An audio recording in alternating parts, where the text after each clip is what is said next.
Fans lined up outside of Alumni Gym waiting to see Elon take on Davidson, setting a new attendance record. But what makes this rivalry so exciting? Well, Davidson's had a lot of success, and because they've had so much success, they carry the flag for the Southern Conference a lot. And anytime you get an opportunity to play against the flag bearer, you want to play it as best you can. You know, there's always pride on the line. Davidson has always had a target on their back. Anytime you have the top teams playing, you're going to get a great matchup. You're going to get a lot of intensity, and you're usually going to get a great game, which is a close game. And you can feel the intensity building even before the opening tip.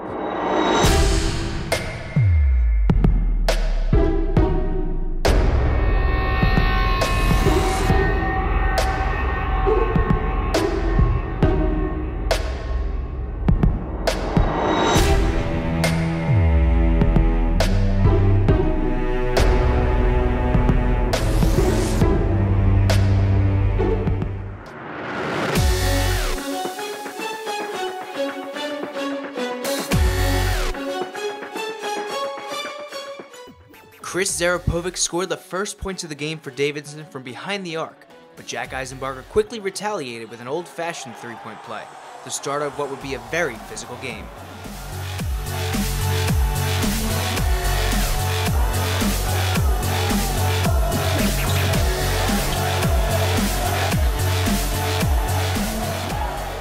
It's a rivalry game, and you know, whether it's Duke, North Carolina, or an NBA game, or in high school, you know, if there's a big rivalry, guys are going to be a little bit more intense, a little bit more shovey, and there's more riding on the line. Well, they're a physical team. We aspire to be a physical team, and I think both teams do it in the right way. They're not dirty, we're not dirty, but college basketball is a physical game. Davidson led by as many as 9 in the first half, but Elon took a 28-27 lead after Tanner Sampson drained a corner three and went into the half with momentum and a 34-31 lead.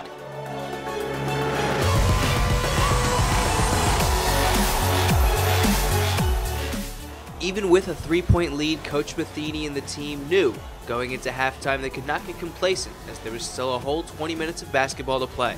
We were happy at halftime that we battled back and played pretty well in the last 8 minutes of the first half. But our players have a great understanding of 40 minutes, 2 halves, and so the halftime discussion was very much good job so far, let's get better.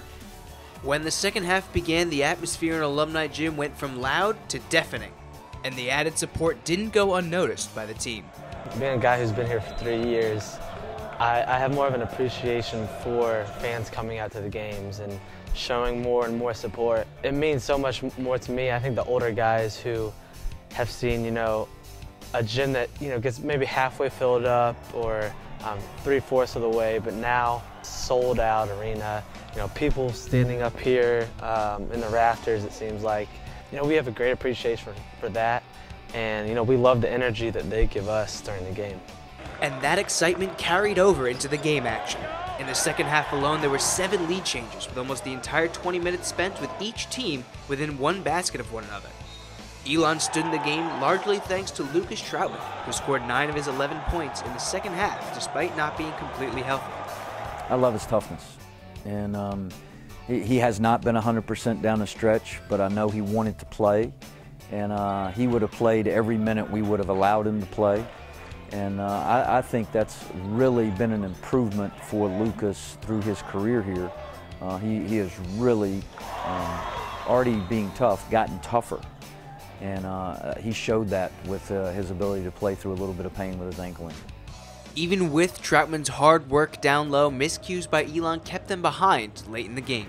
When I think of the Davidson game, I think back to a lot of mistakes we made on defense and things that were in our control that we can fix. Despite those miscues, Davidson uncharacteristically missed a lot of free throws down the stretch, and Elon came within 2 after Jack Eisenbarger made a pair of clutch three-pointers in the last 30 seconds of the game. Elon had one last shot to tie the game but couldn't come up with a rebound on a missed free throw with 12 seconds left, and Davidson ended up winning the game 69-63. You got to give Davidson credit. They played a great game versus us, and they have a lot of talent.